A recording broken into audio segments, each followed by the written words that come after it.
बाल की उपासना की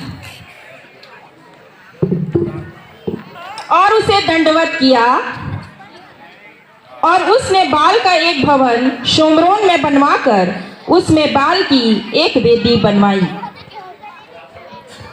ओह, ये मंदिर तो कितना सुंदर है आप।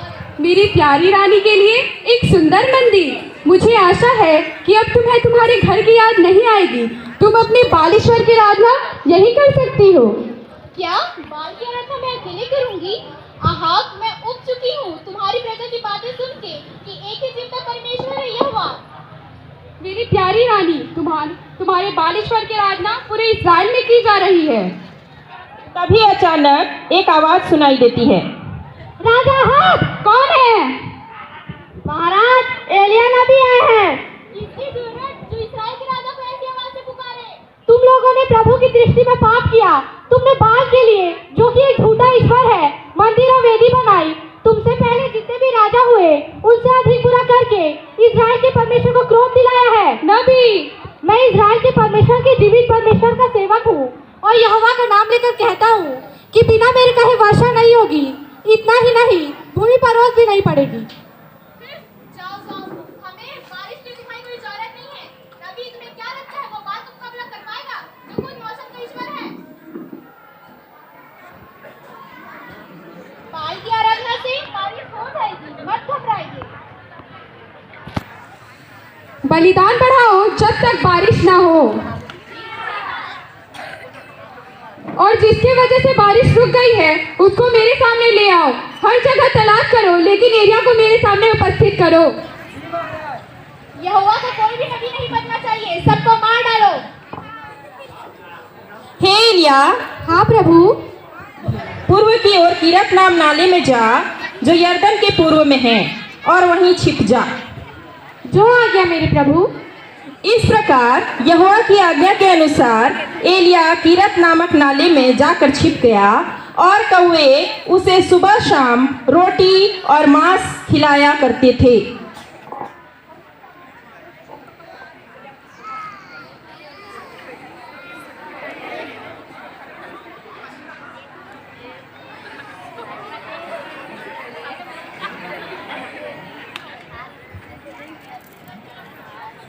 इसी प्रकार वे सुबह और शाम उसके पास भोजन लाया करते थे, और एलिया उसमें से खाता था और नाले का पानी पिया करता था।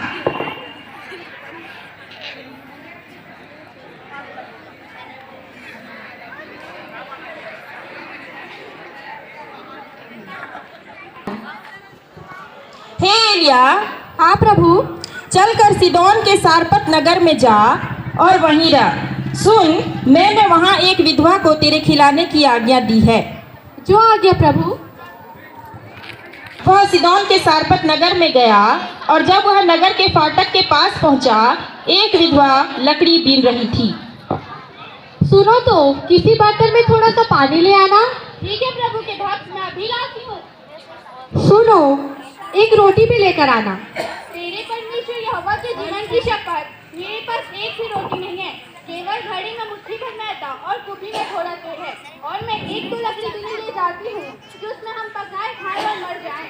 जाकर अपनी बात के अनुसार कर, पर इससे पहले मेरे लिए एक रोटी बनाकर लेके आना। इसके बाद अपने और अपने बेटे के लिए भी बनाना, क्योंकि इजराइल का परमेश्वर यहोवा यूं कहता है कि जब तक यहोवा भूमि पर मेघ ना बरसाएगा, तब तक ना ही उस घड़े का मैदा समाप्त होगा और ना ही उस कुप्पी का तेल घटेगा।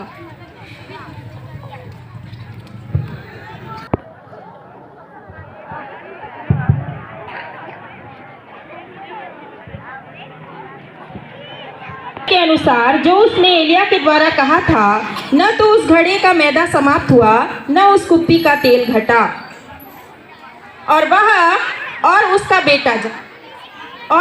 बेटा बहुत दिनों तक खाते रहे, और उस कुप्पी का तेल और मैदा यूं ही बना रहा। एक दिन की बात है। अम्मा, अम्मा, मेरी तबीयत ठीक नहीं लग रही है। क्या हुआ बेटा? अम्मा, मुझे सांस नहीं आ रही है। अम्मा, मेरा दम घुट रहा है। बेटा, मेरा बेटा, सब ठीक हो जाएगा बेटा।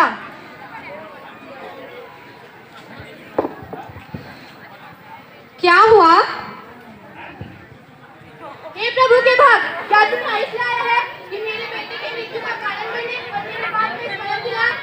अपना बेटा मुझे दे।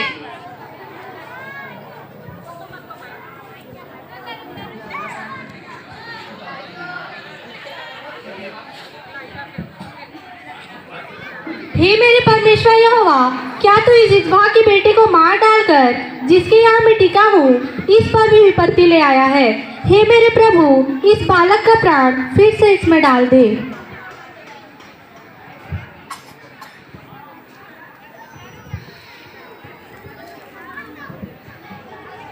इस प्रकार एलिया ने प्रार्थना की और यहोवा ने सुन ली और उसका बेटा जीवित हो गया। मेरा बेटा जीवित है। अब मुझे यकीन हो गया कि तू सचमुच प्रभु का भक्त है और तेरे मुंह से जो वचन निकलता है वो सच में बुलाया है। सुना है एलिया जो नबी है उसी ने हमें बुलाया है। मेरी सुन, ताकि वो लोग जान ले कि वही परमेश्वर है। उसे तो किसी ने नहीं देखा। आखिर कब तक तुम दोनों तरफ पाँव रखोगे?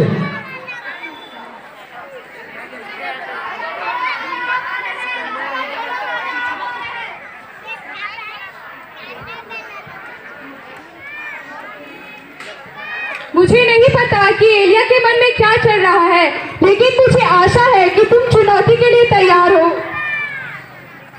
मेरे राजा, हम ना एलिया से डरते हैं ना उसके परमेश्वर से।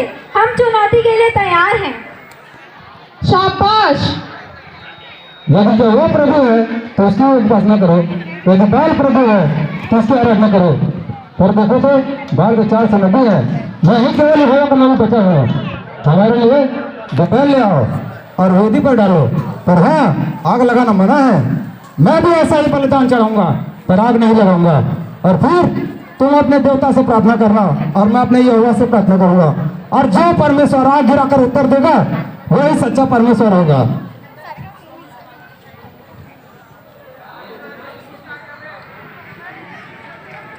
बहुत अच्छा सुझाव है, बिल्कुल सही कहा। पहले तुम, क्योंकि तुम बहुत सारे हो।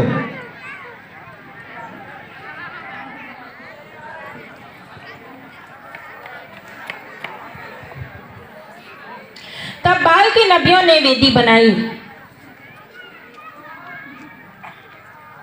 और उस पर लकड़ी और बैल को सजाया और दुहाई देने लगे।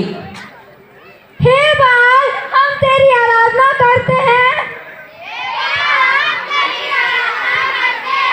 हम आपसे विनती करते हैं। सामर्थशाली ईश्वर नीचे आइए।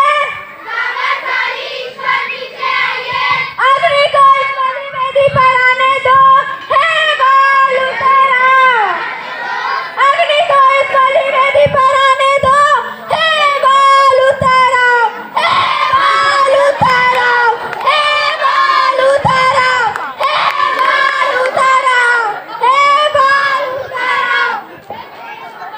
और जोर से प्रार्थना करो, और जोर से प्रार्थना करो। देखो, बाल कहीं जाकर सो रहा होगा या कहीं घूमने गया होगा। देखो, वो दिन में स्वप्न देख रहा होगा। जाओ, उसे जगाओ और जोर से प्रार्थना करो। हे बाल, केवल उन्हें ही आशीष देना जो आपको मानते हैं।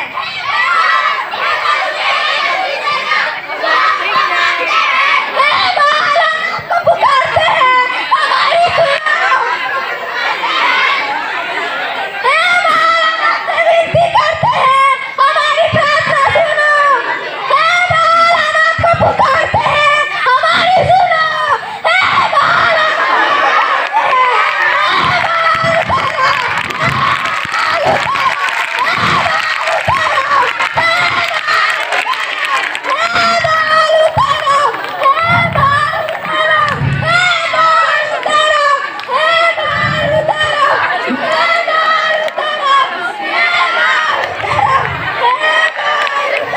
इस प्रकार वे पुकारते रहे और कोई उत्तर न मिला। उन्होंने अपनी बेटी को भी गिरा डाला और खुद को लहूलुहान कर डाला।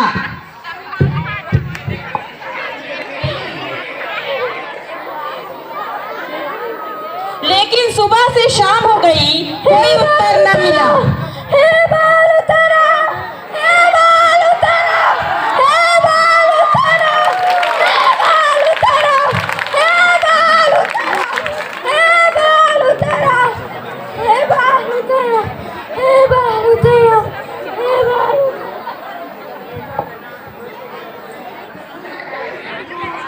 उत्तर दिया।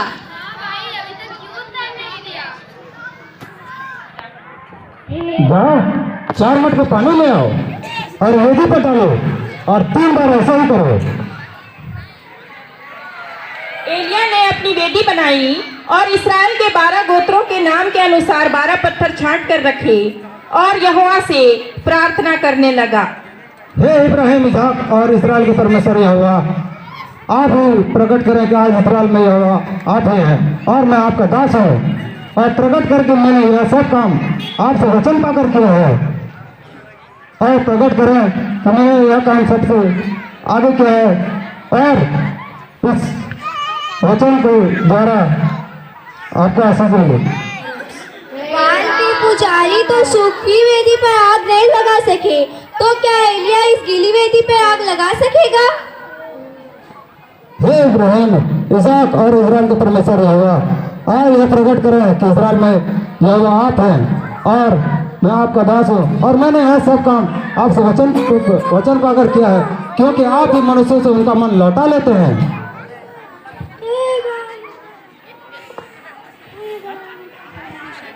हे इब्राहिम, इसहाक और इस्राएल के परमेश्वर यहोवा, आज यह प्रकट करें कि इस्राएल में यहोवा आप हैं और मैं आपका दास हूँ, और मैंने जो वचन पाकर आपसे किया है, क्योंकि आप ही परमेश्वर हैं और मनुष्य से उनका मन लौटा लेते हैं। तब यहोवा की आग आकाश से गिरी और होम बलि को लकड़ी और पत्थरों समेत सुखा डाला।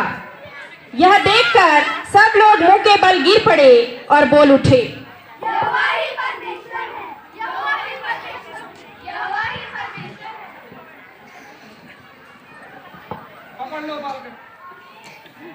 पकड़ लो बाल के नदियों को, एक भी जाने न पाए।